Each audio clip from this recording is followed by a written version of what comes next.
नमस्कार। ये महाभारत कथा पूरी तरह से वेद व्यास महाभारत के ऊपर आधारित है। यदि आप इसका निरंतर श्रवण करते रहना चाहते हैं तो इस चैनल को सब्सक्राइब ज़रूर कर लें और आगे आने वाली सभी पॉडकास्ट के नोटिफिकेशन के लिए बेल आइकन को भी ज़रूर से प्रेस कर दें। अब हम सुनेंगे अतिथि के कहने से धर्मारण्य का नागराज के यहाँ जाना और सूर्यमंडल से उनके लौटने पर उच्चवृत्ति की महिमा सुनना। युधिष्ठिर ने कहा, पितामह, आपके बतलाए हुए कल्याणमय मोक्ष धर्मों का मैंने श्रवण किया। अब आप आश्रम धर्म का पालन करने वाले मनुष्यों के लिए जो सबसे उत्तम मार्ग हो और सबसे उत्तम धर्म हो उपदेश कीजिए। भीष्म जी ने कहा, पुत्र, इस विषय में मैं तुम्हें एक प्राचीन कथा सुना रहा हूँ, उसे सुनो। प्राचीन काल में देवर्षि नारद ने इंद्र को ये कथा सुनाई थी। वो प्रसंग इस प्रकार है। एक बार नारद जी देवराज इंद्र के यहाँ पधारे। इंद्र ने उन्हें अपने समीप ही बिठाकर उनका बड़ा सत्कार किया। थोड़ी देर बैठकर जब नारद जी विश्राम ले चुके तो उनसे इंद्र ने पूछा, देवर्षि, इधर आपने कोई आश्चर्यजनक घटना देखी है क्या? आप सिद्ध हैं और तीनों लोकों में विचरते रहते हैं। जगत की कोई ऐसी बात नहीं है जो आपसे छिपी हो। यदि आपने कुछ ऐसा सुना हो, देखा हो अथवा अनुभव किया हो तो उसे कहिए। इंद्र के इस प्रकार पूछने पर नारद जी ने कहा, गंगा के दक्षिण किनारे पर महापद्म नामक उत्तम नगर है। वहाँ एक ब्राह्मण रहता था। वो एकाग्रचित्त तथा शांत भाव से रहने वाला था। उसका जन्म अत्रि गोत्र में हुआ था। वेद में उसकी अच्छी गति थी तथा उसके मन में किसी प्रकार का संदेह नहीं था। वो सदा धर्मपरायण, क्रोध रहित, नित्य संतुष्ट, जितेंद्रिय, तप और स्वाध्याय में संलग्न, सत्यवादी और सत्पुरुषों के सम्मान का पात्र था। उसके घर में न्याय से पैदा किए हुए धन का संग्रह था और उसके सगे संबंधियों की संख्या अधिक थी। वो ब्राह्मणोचित शील से संपन्न तथा उत्तम आजीविका से जीवन निर्वाह करने वाला था। एक बार उसने वेदोक्त धर्म, शास्त्रोक्त धर्म और शिष्टाचार, इन त्रिविध धर्मों पर मन ही मन विचार किया और सोचा कि क्या करने से मेरा कल्याण होगा, मुझे किसका आश्रय लेना चाहिए। इसी प्रकार वो प्रतिदिन विचार करता किंतु किसी निश्चय पर नहीं पहुंच पाता था। एक दिन जब वो इसी सोच विचार में पड़ा हुआ कष्ट पा रहा था, उसके यहाँ एक परम धर्मात्मा तथा एकाग्रचित ब्राह्मण अतिथि के रूप में आ पहुंचा। ब्राह्मण ने उस अतिथि का विधिवत सत्कार किया और जब वो सुखपूर्वक बैठकर आराम करने लगा तो उससे पूछा, विप्रवर, आपकी मीठी बातें सुनकर मेरे मन में आपके प्रति बड़ी आस्था हो रही है। अब आप मेरे प्रिय मित्र हो गए हैं, इसलिए आपसे कुछ कहना चाहता हूँ। मेरी बात सुनिए। मैं गृहस्थ धर्म को अब अपने पुत्र के अधीन करके श्रेष्ठ धर्म का आचरण करना चाहता हूँ। बताइए, मेरे लिए कौन सा मार्ग श्रेयस्कर होगा? मेरी इच्छा है कि अकेला ही रहूँ और आत्मा का आश्रय लेकर उसी में स्थित हो जाऊँ। आज तक की आयु पुत्र रूपी फल पाने के लिए विषय भोगों में ही बीत गई। अब परलोक में राह खर्च का काम देने वाले आध्यात्मिक धन का संग्रह करना चाहता हूँ। मुझे इस संसार सागर से पार जाने की इच्छा तो हुई है, किंतु इसके लिए धर्ममय नौका कैसे प्राप्त हो ये नहीं जान पड़ता। जब मैं सुनता और देखता हूँ कि विषयों के संपर्क में आए हुए सात्विक पुरुष भी तरह तरह के कष्ट पाते हैं तथा समस्त प्रजा के ऊपर यमराज की ध्वजा फहरा रही है, तो भोग प्राप्त होने पर भी मेरे मन में उन्हें भोगने की रुचि नहीं होती। इसलिए आप ही अपने बुद्धि बल से उपदेश देकर मुझे धर्म के मार्ग में लगाइए।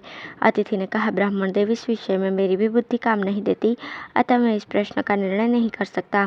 कुछ लोग वानप्रस्थ के धर्मों का पालन करते हैं और कितने ही गार्हस्थ्य धर्म का आश्रय लिए हुए हैं।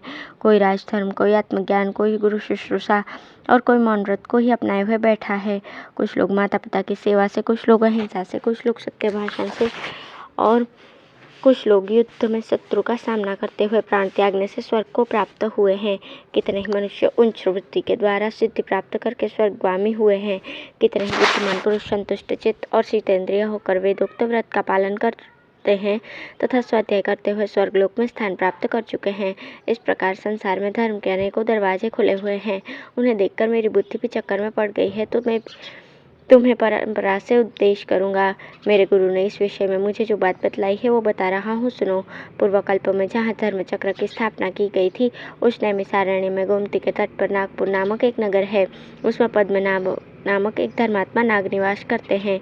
लोगों में उनकी पद्म नाम से प्रसिद्धि है। वह मन, वाणी और क्रिया के द्वारा संपूर्ण प्राणियों को प्रसन्न रखते हैं और कर्म, ज्ञान तथा उपासना, इन तीनों मार्गों का आश्रय करके रहते हैं।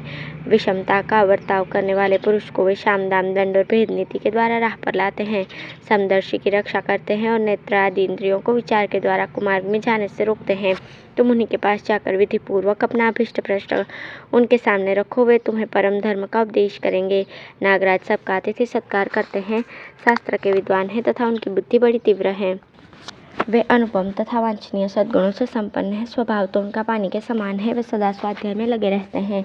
तप, इंद्रिय संयम और सदाचार उनकी शोभा बढ़ाते हैं। वे यज्ञ का अनुष्ठान करने वाले, दानियों के शिरोमणि, क्षमाशील, सद्वर्ताव का पालन करने वाले, सत्यवादी, दोष दृष्टि से रहित, शीलवान, जितेंद्रिय, यज्ञ शेष, अन्न के भोक्ता, कर्तव्य को जानने वाले, किसी से भी वैर न करने वाले, समस्त प्राणियों के हित में लगे रहने वाले और पवित्र तथा उत्तम कुल में उत्पन्न है।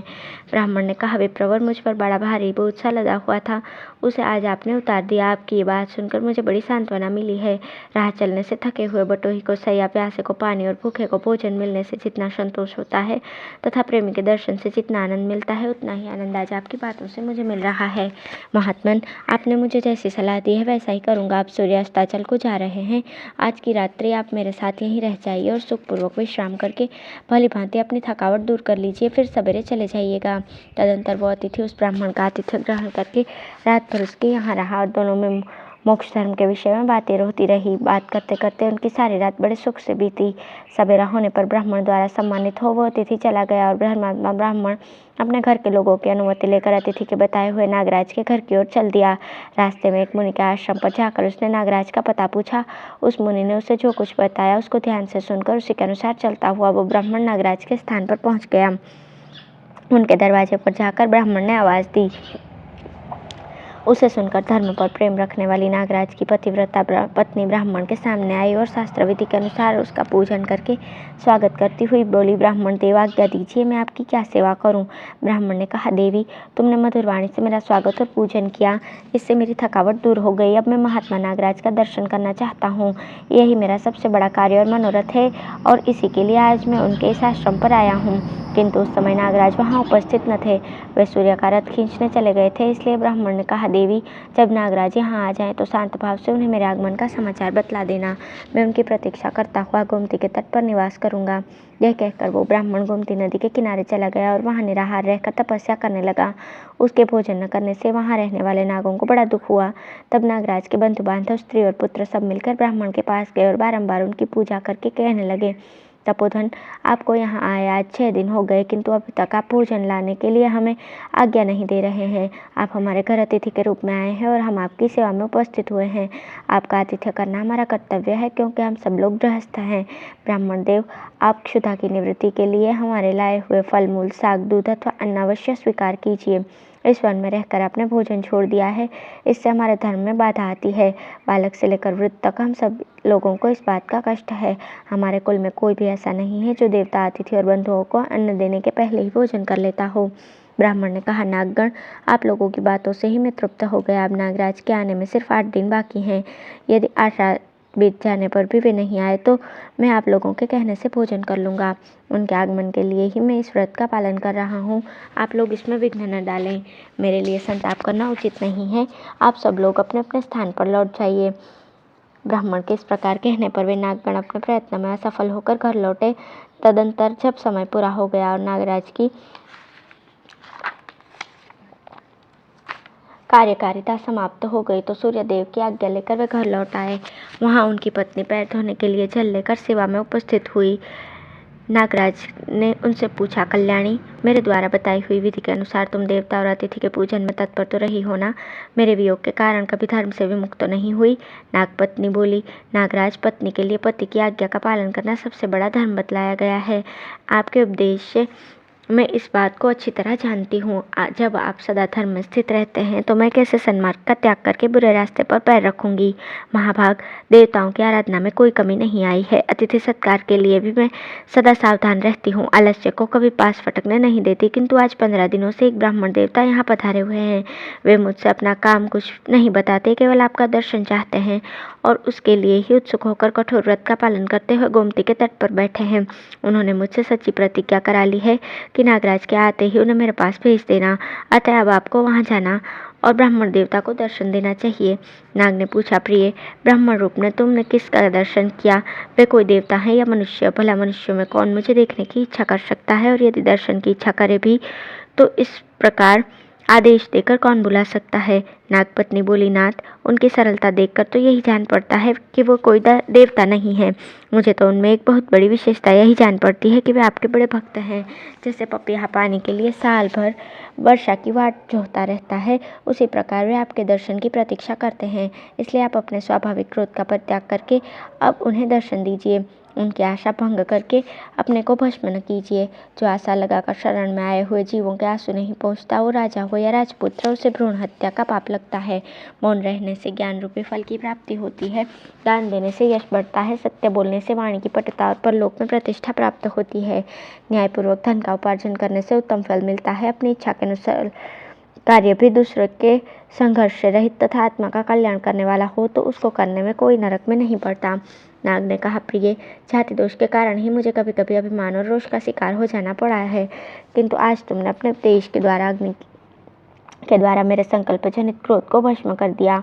मेरी दृष्टि में क्रोध से बढ़कर मोह में डालने वाला कोई और दोष नहीं है, और क्रोध के लिए सर्प जाति अधिक बदनाम है। इसलिए आज तुम्हारी बात सुनकर तपस्या के शत्रु और कल्याण से भ्रष्ट करने वाले इस क्रोध को मैंने काबू में कर लिया। तुम जैसी गुणवती स्त्री को पाकर मैं अपने सौभाग्य की विशेष सराहना करता हूँ। अच्छा, अब मैं गोमती के तट पर जहाँ वे ब्राह्मण देवता विराजमान है जाता हूँ। उनकी जो इच्छा होगी उसे पूर्ण करूँगा। वे सर्वथा कृतार्थ होकर अपने घर लौटेंगे।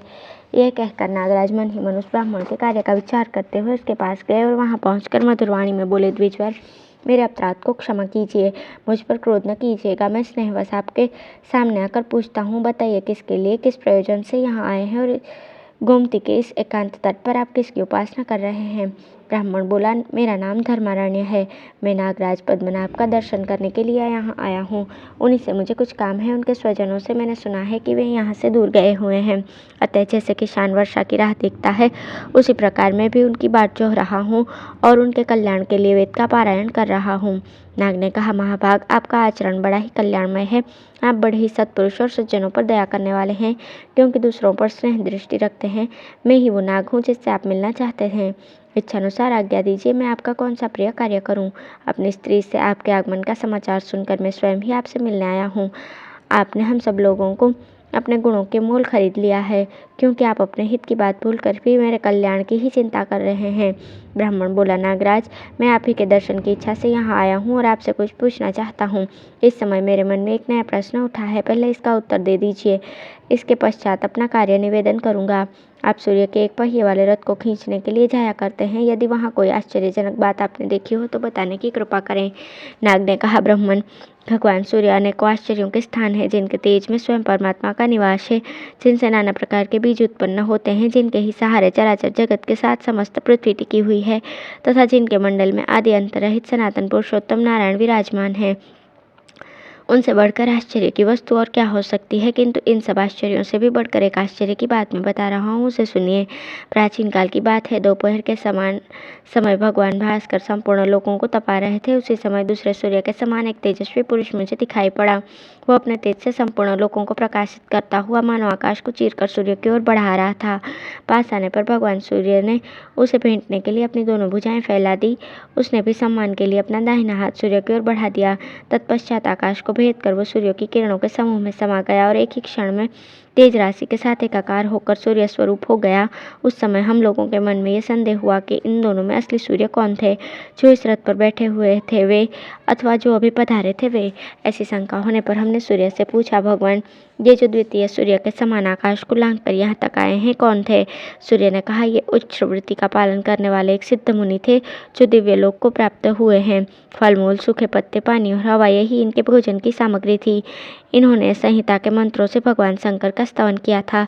ये सदा अपने मन को वश में रखते थे, किसी का संग नहीं करते थे और बड़े निस्पृह थे। खेत आदि में गिरे हुए अनाज के दाने अथवा बाल बीन कर लाते और उससे जीविका चलाते थे। साथ ही समस्त प्राणियों के हित में तत्पर रहते थे। ऐसे लोगों को जो उत्तम गति प्राप्त होती है, उसे देवता, गंधर्व, असुर और नाग कोई नहीं प्राप्त कर सकते। वे प्रवर, सूर्यमंडल में यही आश्चर्य मैंने देखा था। सिद्धि को प्राप्त हुए पुरुष इसी तरह इच्छानुसार उत्तम गति पाते हैं। ब्राह्मण ने कहा, नागराज, इसमें संदेह नहीं कि एक आश्चर्यजनक वृत्तांत है। इसे सुनकर मुझे बड़ी प्रसन्नता हुई है। मेरे मन में जिस बात की अभिलाषा थी, उसके अनुकूल वचन कहकर आपने मुझे रास्ता दिखा दिया। आपका कल्याण हो। अब मैं यहाँ से जाऊँगा। आप समय समय पर मेरा स्मरण करते रहें। नाग ने कहा, द्विजवर, आपने अभी अपने मन की बात तो बताई नहीं, फिर चले कहाँ जा रहे हैं? जिस कार्य के लिए यहाँ आए थे उसे बताइए तो सही। जब वो कार्य सिद्ध हो जाए तो मेरी अनुमति लेकर जाइएगा। आपका मुझ पर अधिक प्रेम है, इसलिए वृक्ष के नीचे बैठे हुए राही की प्रकार सिर्फ मुझे देखकर ही चल देना आपके लिए उचित नहीं है। मेरी आप में भक्ति है और आपकी मुझ में। ऐसी स्थिति में मेरा ये सारा परिवार आपका है, फिर मेरे यहाँ रहने में आपको क्या संकोच है? ब्राह्मण ने कहा, महाप्राज्ञ, आपका कहना उचित है। जो आपसे है सो मैं हूँ। हम दोनों में कोई भेद नहीं है। मैं आप तथा समस्त प्राणी परमात्मा में लीन होने पर सदा एक रूपता को ही प्राप्त होते हैं। नागराज, पुण्य संग्रह के विषय में जो कुछ मुझे संदेह हो गया था, किंतु अब वो दूर हो चुका है। अब मैं उच्च व्रत का पालन करके अपने अभीष्टार्थ का साधन करूँगा। यही मेरा निश्चय है। आपके द्वारा मेरा कार्य बड़ी उत्तमता से संपन्न हो गया। मैं कृतार्थ हो गया। आपका कल्याण हो। अब मुझे जाने की आज्ञा दीजिए।